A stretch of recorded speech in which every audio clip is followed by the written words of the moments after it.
చందమామ కథ. వెర్రిబాగులవాడు. పూర్వం ఒక గ్రామంలో 3 అన్నదమ్ములుండేవారు. వారిలో 3వవాడు వెర్రిబాగులవాడు.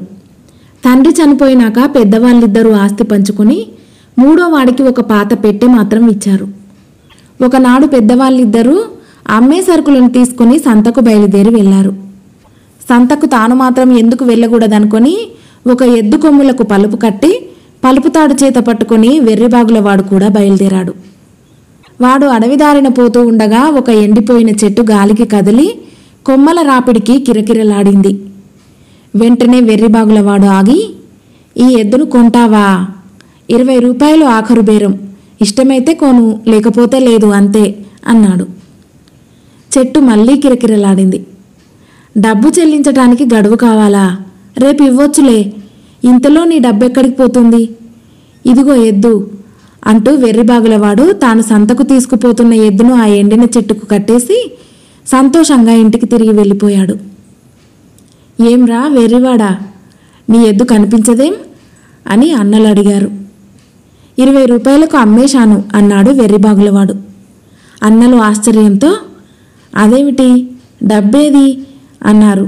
"రేపటిదాకా గడువిచ్చాలే" అన్నాడు వెర్రిబాగులవాడు. అన్నలు వాణ్ణి తిట్టి అంతటితో ఆ విషయం పోనిచ్చారు. మర్నాడు తెల్లవారుతూనే 3వవాడు బయలుదేరి అడవిలో ఉన్న మోడు చెట్టు దగ్గరికి వెళ్ళాడు. చెట్టు గాలికి ఊగుతూ కిరకిరలాడుతున్నది గాని ఎద్దు లేదు. వెర్రిబాగులవాడు చెట్టుతో, "అన్న ప్రకారం నా పైకం ఇచ్చేయి" అన్నాడు. చెట్టు కిరకిరలాడింది. "రేపా? ఇంకా నయం, ఇవాళంటే సరే కదా అని ఒప్పుకున్నాను. అంతగా అడుగుతున్నావు గనుక పోనీ రేపటిదాకా ఆగుతాను. రేపు ఇవ్వకపోతే ఎంత మాత్రమూ మర్యాదగా ఉండదు. తర్వాత నీ ఇష్టం" అని చెట్టుతో చెప్పి వాడు ఇంటికి వచ్చేశాడు. "నీ డబ్బు తెచ్చుకున్నావా?" అని అన్నలు వాణ్ణి అడిగారు. "ఇంకా లేదు, రేపటిదాకా ఆగాలి" అన్నాడు వాడు. "ఇంతకు ఎద్దుని ఎవరికి అమ్మావు?" అని వాళ్ళు అడిగారు. "అడవిలో ఉండే మోడు చెట్టుకు" అని వాడు జవాబు చెప్పాడు. "వెర్రి వెధవ" అని తిట్టారు అన్నలు. వెర్రిబాగులవాడు మర్నాడు ఉదయమే లేచి గొడ్డలి భుజాన పెట్టుకుని అడవిలో ఉండే చెట్టు వద్దకు వెళ్ళాడు. "నా డబ్బు నాకు కక్కేయి. నీకు అప్పు పెట్టినందుకు మా అన్నలు నన్ను తిట్టారు కూడా" అన్నాడు వాడు చెట్టుతో. చెట్టు కిరకిరలాడింది. "అదేం కుదరదు. ఇంకా ఒక్క క్షణం ఆగను. నా డబ్బు నాకు ఇవ్వకపోతే నిన్నిప్పుడే పేర్లు వేసేయగలను, జాగ్రత్త" అన్నాడు వెర్రిబాగులవాడు. చెట్టు కిరకిరలాడింది. వెర్రిబాగులవాడు గొడ్డలి ఎత్తి దాని బోదె మీద కొట్టసాగాడు. అసలే ఎండి చీకు ఉన్న ఆ చెట్టు 4 దెబ్బల కల్లా పెలపెలా విరిగి పడింది. అది అంత సులువుగా విరగటానికి మరొక కారణం ఏమంటే ఆ చెట్టు బోదెలో తొర్ర ఒకటి ఉన్నది. అందులో కొందరు దొంగలు తాము దోచిన బంగారం దాచుకున్నారు. చెట్టు విరిగి పడగానే బంగారం అంతా వెర్రిబాగులవాడి కళ్ళ పడింది. ఆ బంగారంలో కొంత తన జేబుల్లో కుక్కుకొని వాడు ఇంటికి పరిగెత్తాడు. "ఈ బంగారం అంతా నీకెక్కడిదిరా?" అని అన్నలు వాణ్ణి అడిగారు. "4 తగిలించేసరికి అడవిలో చెట్టు కక్కింది. ఇంకా చాలా ఉంది. నేను కొంచెమే తెచ్చుకున్నాను" అన్నాడు వెర్రిబాగులవాడు. వాడి అన్నలు వెంటనే వాణ్ణి తీసుకుని అడవికి వెళ్ళి మిగిలిన బంగారం కూడా తీసుకుని ఇంటి దారి పట్టారు.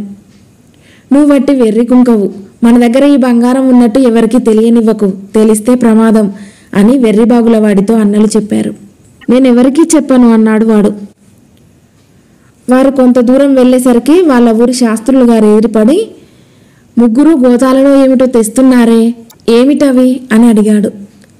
"దొండకాయలు" అని పెద్దవాళ్ళు చెప్పారు. కానీ వెర్రిబాగులవాడు వెంటనే, "శాస్త్రులు గారిని మోసం చేయవచ్చా? ఇది బంగారం శాస్త్రులు గారు, బంగారం, కావలిస్తే చూడండి" అంటూ తన మూట విప్పి చూపాడు. అంత బంగారం చూడగానే శాస్త్రులు గారు మతిపోయినట్టయి మూటలో నుంచి 2 గుప్పిల బంగారం ఒడిసి లాక్కున్నాడు. "అదేం పని?" అంటూ వెర్రిబాగులవాడు తన గొడ్డలితో శాస్త్రులు గారి నెత్తి మీద ఒక్కటి పెట్టాడు. ఆ దెబ్బకు ఆయన కాస్త చచ్చి ఊరుకున్నాడు. "ఇదేం పనిరా మూర్ఖుడా, నీ గొంతు మీదికి తెచ్చుకోవటం కాక మా గొంతు మీదికి కూడా తెచ్చెట్టున్నావే" అంటూ పెద్దవాళ్ళిద్దరూ దారికి కొంచెం ఎడంగా ఒక గొయ్యి తవ్వి శవాన్ని పూడ్చేశారు. కానీ ఇదంతా వెర్రిబాగులవాడు చూశాడు గనక ప్రమాదం ఉందని గ్రహించి పెద్దవాళ్ళిద్దరూ ఆ రాత్రి మళ్ళీ వచ్చి శవాన్ని పైకి తీసి దూరంగా ఇంకొక చోట పూడ్చి మొదట శవాన్ని పూడ్చిన చోట ఒక చచ్చిన మేకను పూడ్చిపెట్టారు. కొద్ది రోజుల కల్లా శాస్త్రులు గారు కనపడటం లేదని ఊళ్ళో ఆందోళన బయలుదేరింది. గ్రామస్తులు శాస్త్రులు గారు ఏమై ఉంటాడో అని అనుకోవటం విని వెర్రిబాగులవాడు, మీకు అసలు ఏమీ తెలియదు, ఆయన్ను నేనే గొడ్డలితో తలపగలగొట్టాను, మా అన్నలు పూడ్చేశారు, నా మాట నమ్మకం లేకపోతే నేను చూపిస్తారండి అంటూ శాస్త్రులు గారిని పూడ్చిపెట్టిన చోటికి గ్రామస్తులను తీసుకుపోయాడు. ఇదిగో ఇక్కడే పూడ్చాం అంటూ వాడు పలుగు తీసుకొని గుంట కొంత లోతు తవ్వి గ్రామస్తులతో, శాస్త్రులు గారికి బొచ్చు ఉండేదేనా అన్నాడు. ఉండేదే అన్నారు గ్రామస్తులు. గడ్డం ఉండేదే కదా అని వెర్రిబాగులవాడు అడిగాడు.